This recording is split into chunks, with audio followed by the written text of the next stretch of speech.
Halo, selamat datang di channel YouTube Fuadla. Sebelum mendengarkan audiobook 2 Barista, teman-teman bisa subscribe, like, and share video ini. Oke, terima kasih. Selamat mendengarkan.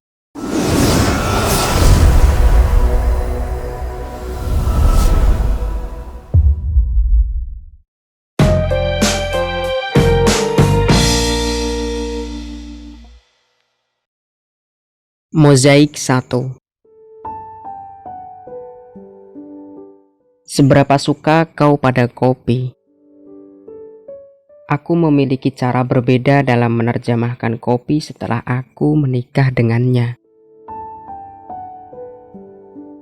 Aku tak hanya menyimpulkan cinta dengan ciuman dan segala keintiman berlatar belakang area perbelanjaan dan wisata fenomenal semata, di mana letupan-letupan itu hanya muncul ketika dua kekasih di mabuk asmara, menumpahkan seluruhnya di permukaan. Dan ketika cinta itu telah habis dituang, maka selesailah sudah. Namun secangkir kopi, ia menemanimu menjelajahi hati pasangan layaknya sebuah kastil. Mengeja aksara yang dipahat pada temboknya, takjub dengan bola-bola kristal yang menjuntai di balik tatapannya, bangga memandang kubah-kubah harapan yang menjulang. Aku menikmati ritual menyeduh kopi untuknya di sore hari, usai suamiku menunaikan tugas-tugas mengabdi pada pesantren. Ia akan duduk di teras, memandangi langit atau burung lovebird dalam sangkar, menungguiku muncul dengan kopi yang masih mengepul.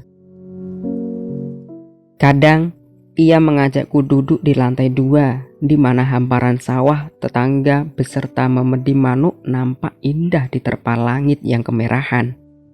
Dilatar belakangi gemuruh suara lalaran naldom Asmaul Husna dan burdah dari pesantren 3 lantai di belakangnya.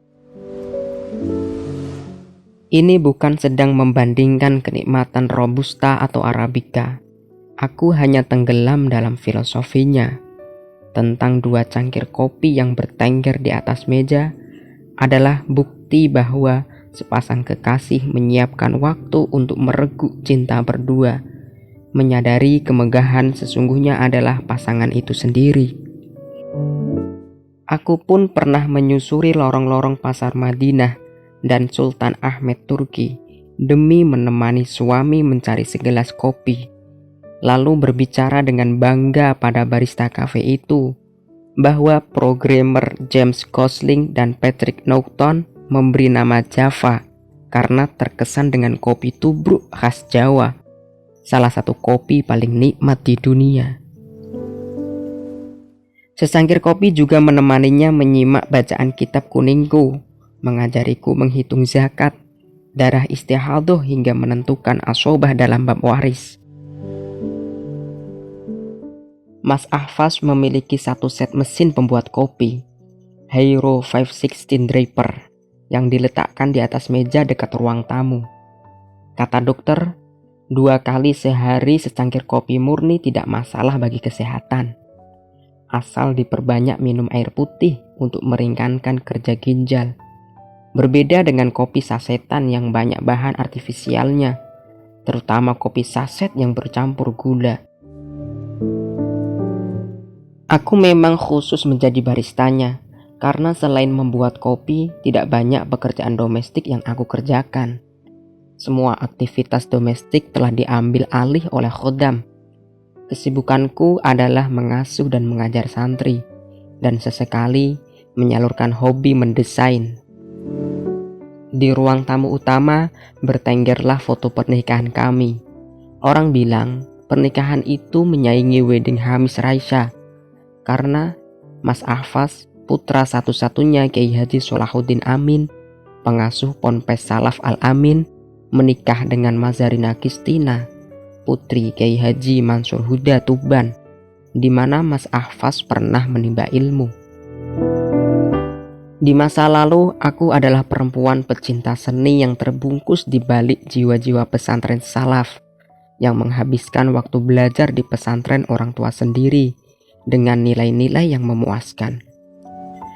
Dengan mudah ku hafal bait-bait Nadham Alfiyah, juga matan-matan kitab fikih, demi memainkan peran sebagai putri Abah yang membanggakan. Karena berhasil memainkan peran itu, Abah memenuhi impianku untuk kuliah di Yogyakarta dengan ijazah muadalah dari pesantren kami. Aku mengambil kuliah pada Fakultas Usuluddin dan Pemikiran Islam UIN Sunan Kalijaga. Dalam masa-masa kuliah itulah aku dapat merealisasikan hobiku yang lain untuk mencicipi dunia fashion di Gilbert Tas School yang mempertemukan aku dengan seorang desainer muda, Juan Harvey Natalegawa. Namun mengenal dunia fashion dan lelaki inilah alasan Abah dan Umi mulai membatasi pergaulanku, hingga muncullah keputusan perjodohan itu. Masih kuingat pertemuan pertama kami di Bandara Adi Sucipto saat menjemput Abah sepulang umroh. Mas Farhan menggiringku untuk duduk pada kursi yang berderet di sepanjang kedai di muka bandara. Tak biasanya kakakku membiarkan aku duduk satu meja dengan lelaki yang bukan mahram, dan bahkan membuka cerita tentang siapa lelaki itu tanpa aku tanya. Bahwa dia juga sedang menunggu abahnya yang umroh satu rombongan dengan abahku. Bahwa dia juga alumni pesantren Abah 5 tahun yang lalu, dan dia juga putra dari kiai besar. Imam Ahfaz Barnamij namanya, kata Mas Farhan, lagi-lagi tanpa aku bertanya dan menanggapi dengan serius. Lelaki itu memang tampak familiar, tapi aku lupa pernah bertemu di mana. Dulu alumni Al-Huda, terus kuliah di Al-Ahqaf, jadi maklum kalau wajahnya mencorong kayak habaib. Tambah Mas Farhan yang segera dijauhi lengannya.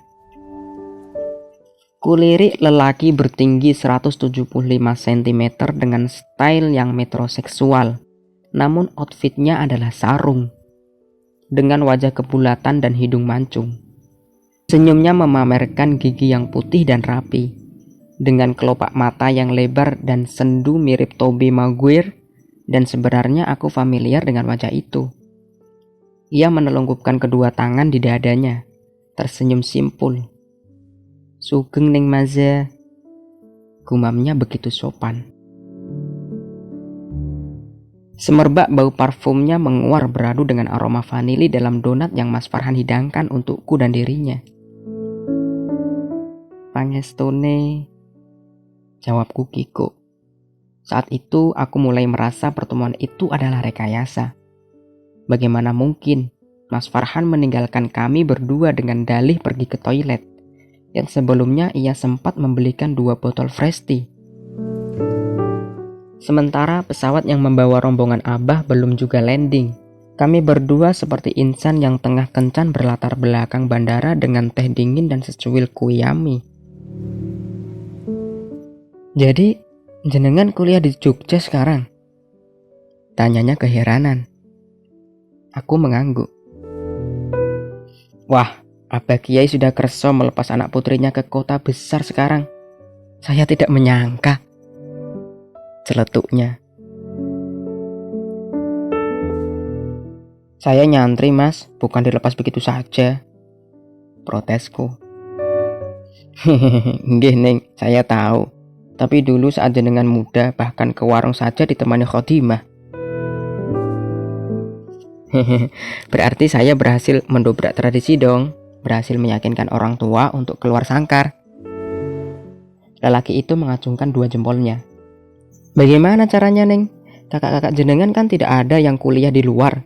Atau mungkin karena jenengan yang terhebat dalam hafalan? Karena jenengan juara 1000 Nadham."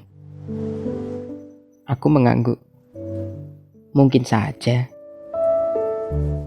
"Lalu bagaimana? Apakah burung hudhud mampu terbang di tempat-tempat asing? Atau bahkan bertemu burung poinik dan tersesat?" "Ini maksudnya bagaimana? Siapa hudhud? Siapa burung poinik?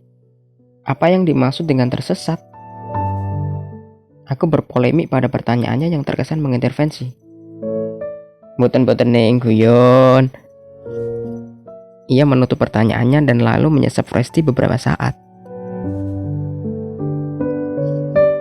Saat pertama saya datang ke Al-Huda, dulu jenengan masih SD, pakai rok pendek, suka lari-lari depan komplek. Celetuknya membuatku pipiku merah mengingat masa-masa itu. Saat jenengan jatuh di Blumbang, saya juga ikut lari-lari. Duh, pasti jadi penonton ya, nggak ikut nolong, gerutuku. Kenapa juga dia harus mengingat masa kecilku saat aku pakai rok pendek dan terjungkal di Blumbang lele dengan kepala di bawah dan kaki di atas, hingga seluruh kakiku nampak di permukaan. Hal ini tampak lucu sekaligus memalukan jika diingat setelah kita dewasa. Pasti celana dalam kanak-kanak berwarna merah jambu pun ikut nampak. Memalukan. Lelaki itu tertawa lebar, menampakkan gigi-gigi putihnya yang rapi, membuat mata sendunya di balik kacamata menyipit. Ia lalu tutupi dengan tangan maskulinnya. Nyuwun ngapunten Neng, ucapnya serius, dengan menelungkupkan dua tangan dan mengangguk sekilas. Tidak dimaafkan, jawabku dengan tawa berderai. Bagaimana caranya untuk menebus dosa saya? Buatkan 1000 candi dalam 1 malam. Aku menyeletuk menirukan ucapan Roro Jonggrang pada Bandung Bondowoso saat meminta candi Prambanan. Tak diduga, lelaki itu menatapku dengan tajam. Bagaimana kalau saya bangunkan pesantren saja? Tapi estimasinya jangan hanya 1 malam. Obrolan kami berhenti saat Mas Farhan datang dan mengabarkan bahwa pesawat Abah telah landing. Lalu kami bergegas menderek ke Abah masing-masing untuk mendorong koper-koper ke dalam bagasi mobil. Sebelum akhirnya ia menyetir Grand Livina dan aku pulang bersama Abah. Lalu maksud pertemuan malam itu pun segera terkuak beberapa minggu setelahnya, bahwa lelaki itulah yang diharapkan Abah untuk menjadi pendamping hidupku. Bahwa aku harus realistis untuk tidak bermain asmara dengan lelaki manapun jika ingin dianggap sebagai putri Abah yang baik. Beruntung, aku tidak membutuhkan waktu lama untuk jatuh cinta padanya. Karena kealimannya tidak lantas menjadikan ia saklek dan kaku, namun justru sebaliknya, pengertian dan egaliter. Bahkan, kelak ia juga membangunkan aku sebuah butik flower gallery untuk menyalurkan hobi desainku. Namun dalam 4 tahun pernikahan, tak kusangka jika aku akan mengalami sebuah drama rumah tangga yang malang. Aku belum juga dikaruniai keturunan. Setiap hari kuimpikan tes pack bergaris 2 dan mundurnya siklus menstruasi. Namun siklus datang bulanku tak pernah absen. Hingga suatu malam, aku merasakan sakit perut yang luar biasa disertai keluarnya darah kental. Aku pikir aku mengalami dilepen yang akan sembuh dan menghilang begitu saja saat darah mengalir deras. Namun ternyata diagnosa dokter menunjukkan tumor rahim yang besar dan lengket dengan rahim. Jika tidak segera dilakukan histerektomi, maka akan berpotensi menjadi kanker rahim dalam jangka 5 tahun ke depan. Karena kondisi tumor lengket dan menyatu dengan rahim itulah yang menyebabkan rahim juga harus turut diangkat. Jika hanya dioperasi tumornya saja, terlalu berisiko perdarahan dan membuat rahim sobek.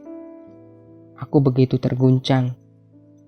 Inseminasi atau bayi tabung yang pernah kurencanakan gagal sudah. Sedangkan surrogate mothering atau sewa rahim seperti yang dilegalkan di negara Iran atau India adalah keharaman menurut ulama-ulama yang bermadhab. Harapan untuk menggendong bayi, memandikannya berdua, mengajak jalan-jalan, menonton anak-anak kami berlarian di depan rumah, hancur sudah berkeping-keping.